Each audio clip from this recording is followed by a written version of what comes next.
Hi, I'm David Fleming from the Disciples Ignited YouTube channel, where we're focused on Jesus, advancing his kingdom, and preparing his disciples. Now we're studying about the wilderness journey, how the Lord is leading the Israelites out of Egypt through the Red Sea and then taking them to the wilderness, where he is going to prepare them so that they will be able to successfully fulfill their destiny in the promised land.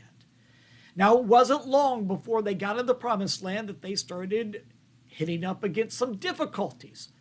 But this was the Lord's way of teaching them that he can be trusted, that they can put their faith in him, that he's always going to see them through to victory.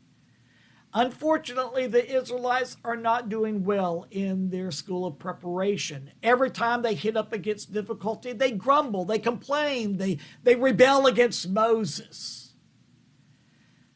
Finally, once again, they are led into a place where they have run out of water. The Lord has met their needs before, and he has proven that he is going to take care of them. He loves them. He is going to see them through to victory every single time. He can be trusted. But how do the Israelites respond? Once again, they respond with grumbling and complaining. Now, we studied about this over the past 4 videos and how the Lord told Moses to take the staff of God and go to this rock and strike the rock, and miraculously water came out of the rock. Now, in yesterday's video, we studied how that rock represented Jesus Christ, and how when he was struck, it represented Jesus being nailed to the cross, and how out of his crucifixion, life is flowing to us.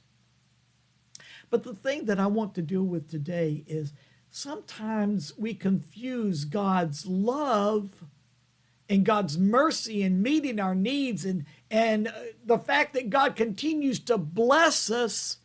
We confuse that with pleasing God.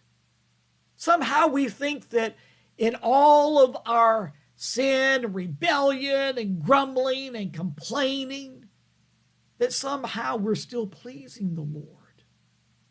Well, let's look at the Israelites. Were they pleasing the Lord as they followed the Lord in the wilderness? Well, let's get into the Word, because the Word tells us. Paul has already told us that the rock represented Jesus Christ, and then he goes on and he explains in 1 Corinthians chapter 10, in verse 5, nevertheless, God was not pleased with most of them, speaking of the Israelites in the desert. Their bodies were scattered in the wilderness. Why? We must ask ourselves, why weren't they pleasing to the Lord? I mean, they were following the Lord. The Lord was meeting their needs. The Lord continued to bless them. Wasn't that a sign that they were pleasing to the Lord? No. They weren't pleasing to the Lord because they refused to trust him. Every time they hit up against a difficulty, they grumbled, they complained, they rebelled against leadership. The Lord is trying to teach them, trust me. Put your faith in me. We read later on in Hebrews 11, verse 6, and without faith, it is impossible to please God. So the question we need to ask ourselves as we walk with Jesus, the question isn't, does the Lord love us? Of course he loves us. He said he does. Is the Lord blessing us?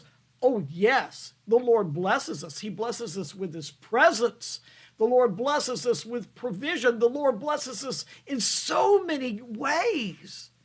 But does that mean that we're pleasing to him? Not unless we're trusting him. Not unless we are putting our faith in him. Because by putting our faith in him, that means that we are going to do what he says. We're going to obey him. Without faith, it's impossible to please God. So ask yourself, am I pleasing Jesus? We'll see you tomorrow.